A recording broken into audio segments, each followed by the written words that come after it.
Привет, друзья! Наконец-то мы дождались зимних дней. Зимних, израильских зимних дней. И это самое лучшее время для того, чтобы приготовить суп. Сегодня мы будем готовить луковый французский суп моими руками.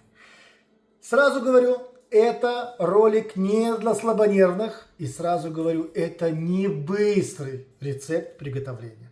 Совсем не на скорую руку. Ну совсем. Короче говоря, запасайтесь терпением. У нас будет ролик долгий. Точнее, приготовление будет долгое, ролик будет короткий. Давайте начинать. Итак, самое начало. Залог лучшего, хорошего, вкусного супа – это отличный бульон. Бульон может быть мясной, может быть овощной и может быть рыбный. Для этого супа мы будем готовить овощной. А почему? Потому что будем добавлять сыр и хотим сохранять, чтобы этот наш рецепт остался кошерным. Так мы будем добавлять сыр. А если вы не соблюдаете кашрут, кладите мясной бульон. Готовьте на хороших костях мясной хороший бульон. А мы будем готовить овощной. Для бульона нам понадобится лук, нам понадобится морковка, и нам понадобится корень петрушки. И все. Давайте начнем.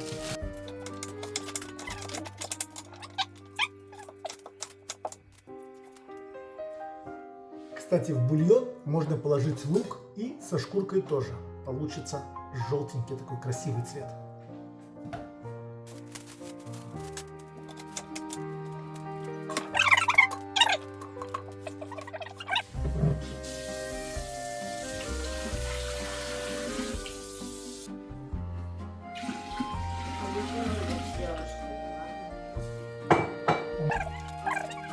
В бульон добавим для вкуса тмин и лавровый лист. Все, закрываем. Я думаю, полчаса нам хватит для того, чтобы образовался бульон.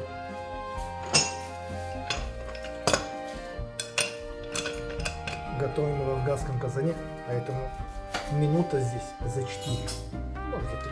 Короче говоря, полчаса ждем. Я думаю, что бульон будет готов. А тем временем, пока готовится бульон, нарежем лук. Лука нам нужно много. Очень много. Настолько много, что что режем мы его в 4 руки. А ну, покажи лук.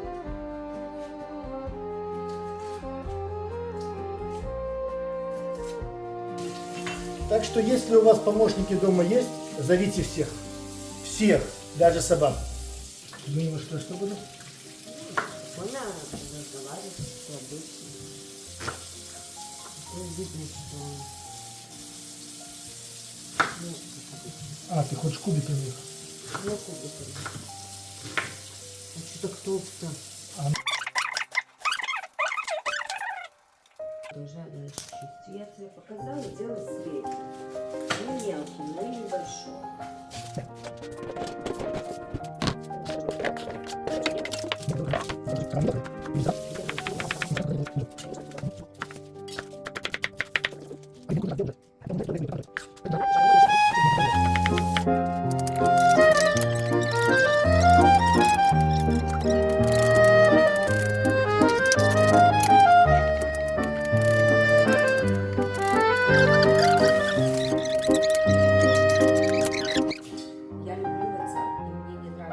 Не забывайте ставить лайки.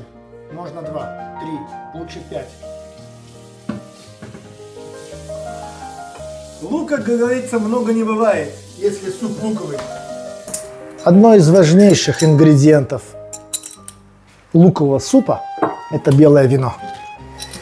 Белое вино для готовки выбирайте то, которое вы любите пить. Потому что если вино вам невкусно, когда вы его пьете, то и в блюде, которое вы готовите, оно будет вам невкусно.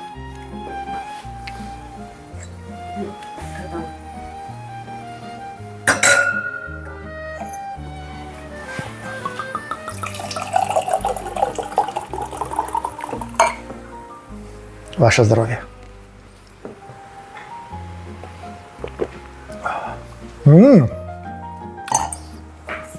Мне нравится. Оно такое полусухое. Но, да. Конечно, вкус. Так. Так, мы начинаем готовить непосредственно луковый суп. Пока у нас бульон готовится, мы начинаем топить, жарить лук. Так, немножко масла. Это у нас рапсовое масло. Вот. И туда же сливочное масло. Я масло выбираю не соленое, а вы выбираете то, которое вам нравится. Вот такое вот шменьку. Да, даже больше. Супа у нас будет много. Я положил примерно 80 грамм.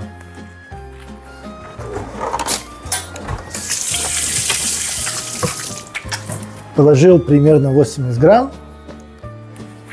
Вот. Не дожидаемся, пока оно растопится. Не дожидаемся. Сразу можно сюда же добавить лук. Лука у нас много. Надеюсь, что все поместится здесь.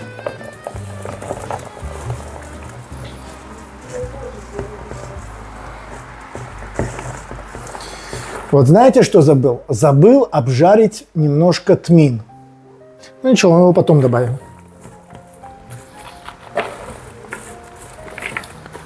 Вот так вот. Вот хотел взять большой казан на 12 литров и готовить в этом, в казане. Ай.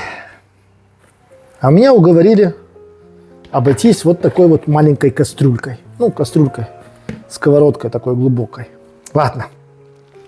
Надеюсь, что на вкус это не повлияет. Так, очень важно сразу посолить. Чем раньше посолить лук, тем скорее он начнет выпускать соки. Вот так вот. Вот так вот. Все, теперь я его накрываю. Опять же, на это есть разные рецепты. Кто-то накрывает лук сразу, кто-то не накрывает лук. Я накрываю на первые минут 15-20, накрываю крышку для того, чтобы лук распарился. Он быстрее распарится и быстрее начнет карамелизоваться, когда мы крышку раскроем. Так что я крышку накрываю, а вы уже сами по себе.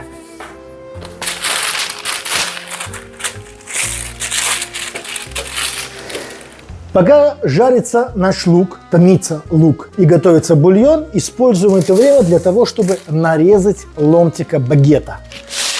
Ломтики багета, приготовим из него хрустяшки, сухарики.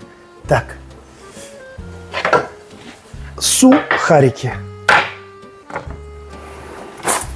Вы, конечно, можно выбрать любой хлеб, вот, но думаю, что багет подойдет очень даже хорошо.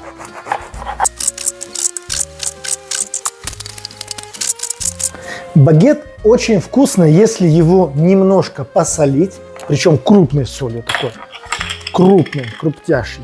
Сейчас раскроем чуть-чуть.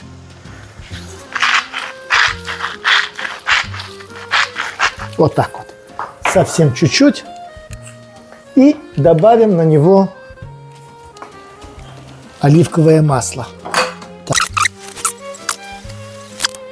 Отправляем в духовку при 200 градусах минут на 15-20. Как только увидим, что корочка захрустела, значит уже готово.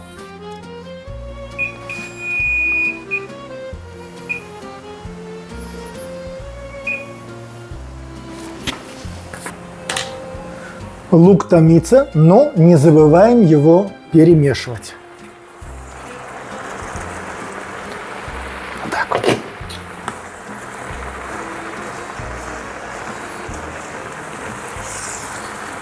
Не обращайте внимания, или даже не обращайте внимания на то, что его так много и тяжело перемешиваться.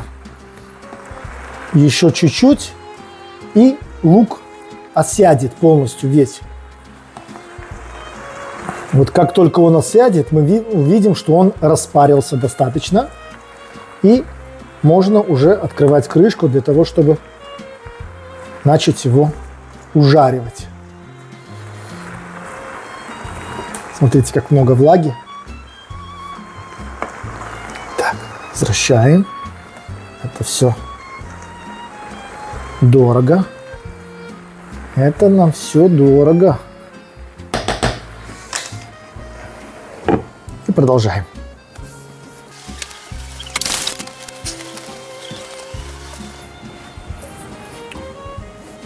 Все-таки французы любвеобильная нация. Вот. Они даже лук готовят такой, который долго играется, чтобы было время, пока он ужаривается, пока он готовится. Разделить с любимой бокалчик вина. Пойду к ней. А вы последите пока. Там, перемешайте немножко. Не слишком часто, но так. Одним глазом.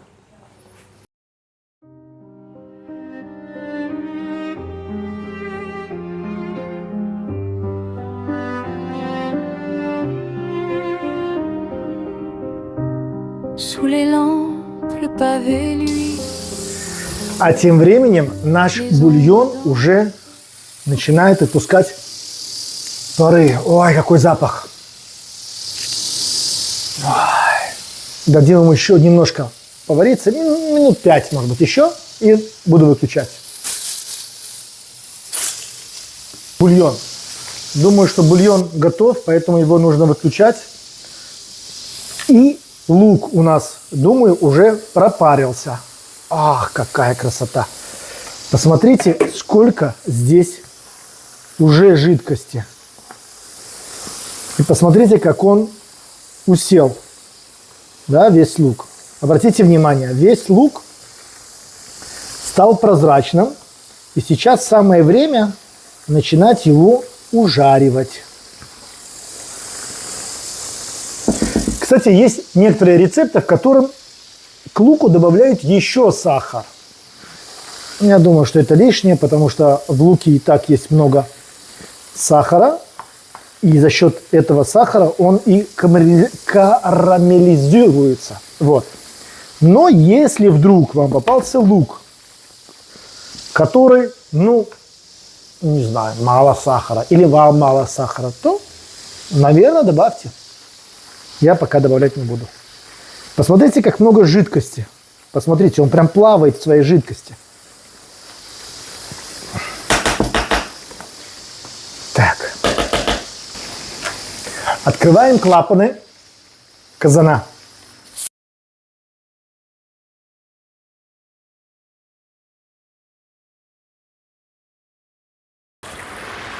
Итак, наш лук начал карамелизироваться. Обратите внимание на этот цвет. Обратите внимание на этот цвет. Жидкости до сих пор очень много.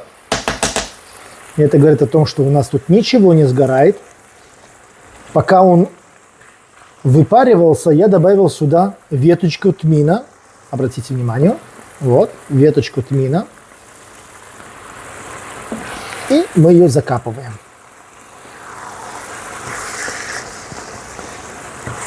Даже если вы увидели, если вдруг у вас лук немножко подгорел или немножко начинает прилипать внизу, ничего страшного.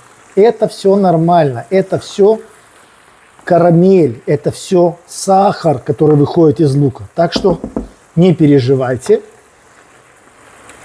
Соскрябываем все, перемешиваем все и продолжаем его жарить.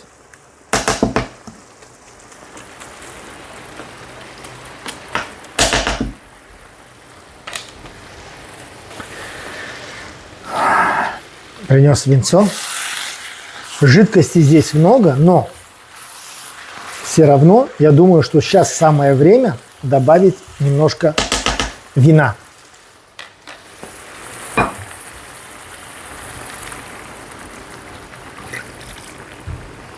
Добавил примерно 1 стакан. 1 бокал.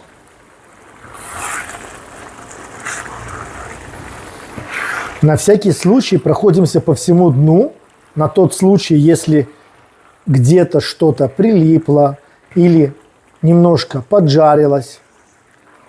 Соскрябываем все это и размешиваем все это с вином.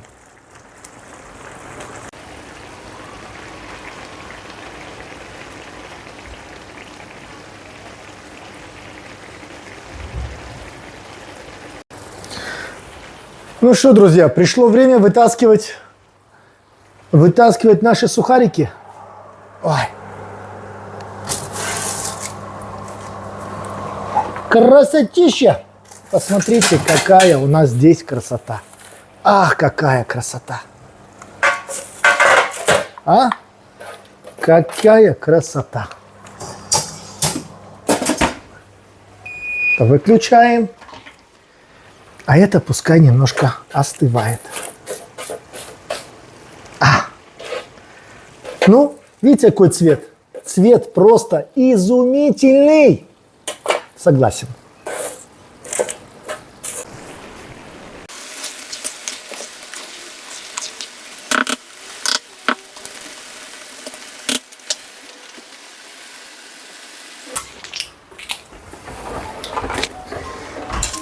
Я же говорил, французский суп, его можно свободно говорить суп влюбленных. Пока готовишь этот суп, время летит вообще незаметно. Можно спокойно приглашать любимую на свидание. Вместе, пока это свидание проходит, готовить суп, пить вино и наслаждаться вот такой вот атмосферой. Запахи. Запах свежей природы. У нас дождь прошел, у вас может быть снег. Ай. Короче говоря,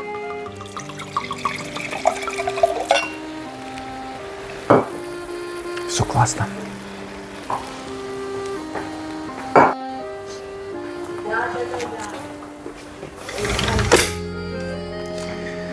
Друзья, техника немножко подвела. Что поделать? Батарейка закончилась именно в тот момент, именно на том моменте, когда я заливал бульон, заливал в кастрюлю и переводил туда лук. Жалко, обидно, но что поделать? Это, как говорится, вот такое вот, как говорится, селяви. Итак, у нас луковый супчик уже на подходе. Что мы сделали?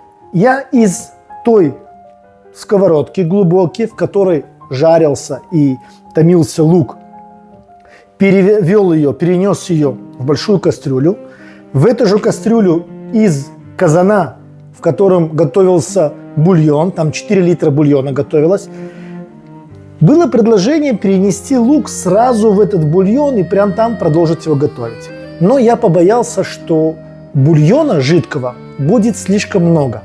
Поэтому я взял большую глубокую кастрюлю, туда перенес весь лук, который приготовил, и потихонечку вылил туда бульон. Бульон, кстати, получился просто как слезинка, такой прозрачный.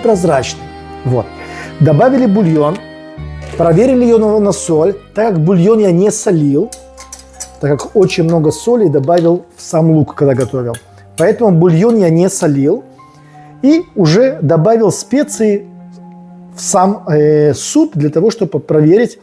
После того, как мы добавили сюда сухой бульон, луковый сухой бульон.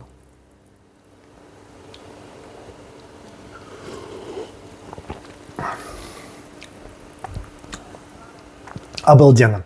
Для меня, я думаю, что он сладковатый. Я думаю, что можно добавить немножко соли. Но я не буду добавлять соль. И я бы еще добавил даже перца. Вот. Но я это буду добавлять уже в свою тарелку. А жена, дочь, дети, пускай они кушают и добавляют сами себе. Потому что, в принципе, луковый суп, он должен быть немножко сладковатый. Вот такая вот красота у нас получилась. Но это еще не все. Переходим к последнему этапу. Делаем вот такие вот порции. Посмотрите. Вот так вот.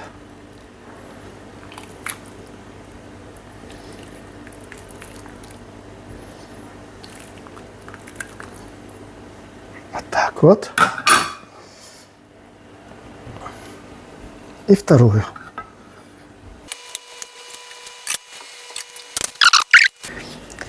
Итак, мы перекладываем это на противень.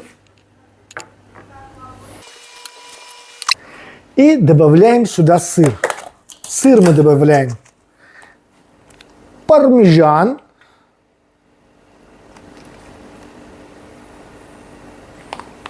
И сюда тоже.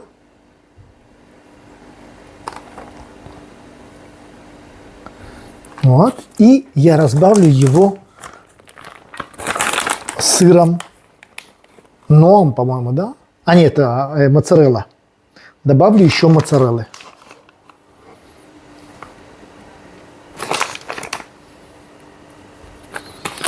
Теперь сюда же можно вот так вот сверху положить, вот так вот сверху. Аккуратненько положить. Красиво вот так вот положить кусочек хлебушка. И его тоже вот так вот посыпать сыром. Вот так вот. И вот эту красоту отправляем в духовку.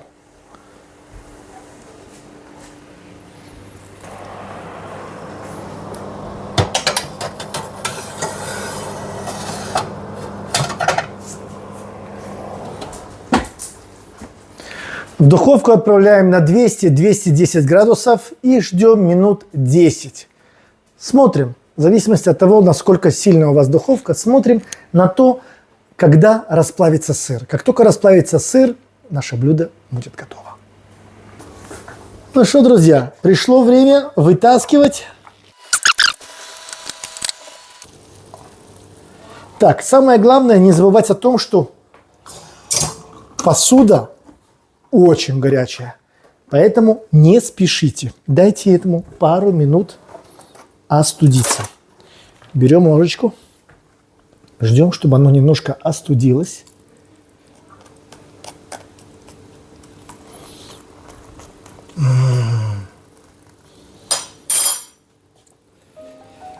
Подождем еще пару минут.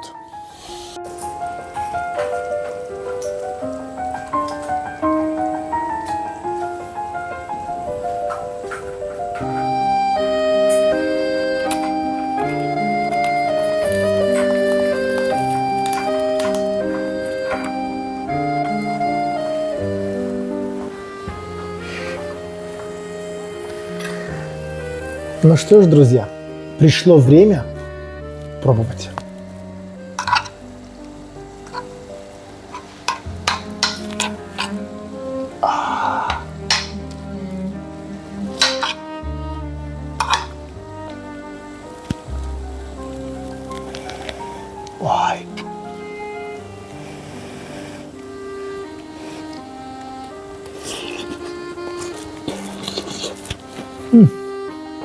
Ой. Горячая.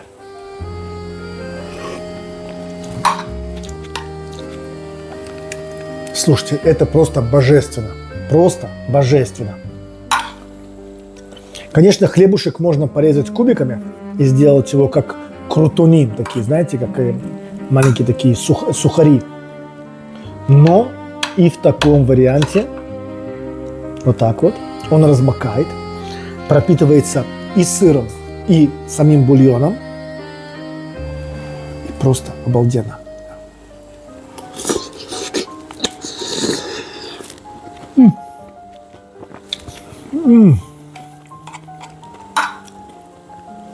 Осторожно, очень горячая посуда. Очень. Нужно добавить перца. Мне нужно добавить перца. Мне перчика не хватает. Так, перпель. Я беру. Опа. Вот так вот. Я люблю много. А вы уже смотрите на свой вкус.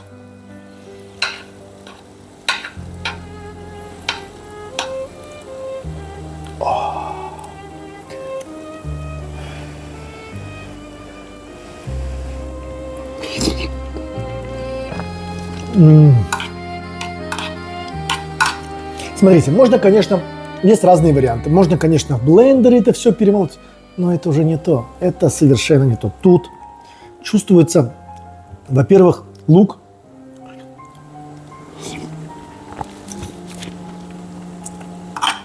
Сохраняется структура лука. Сохраняется вкус его. А это уже много значит.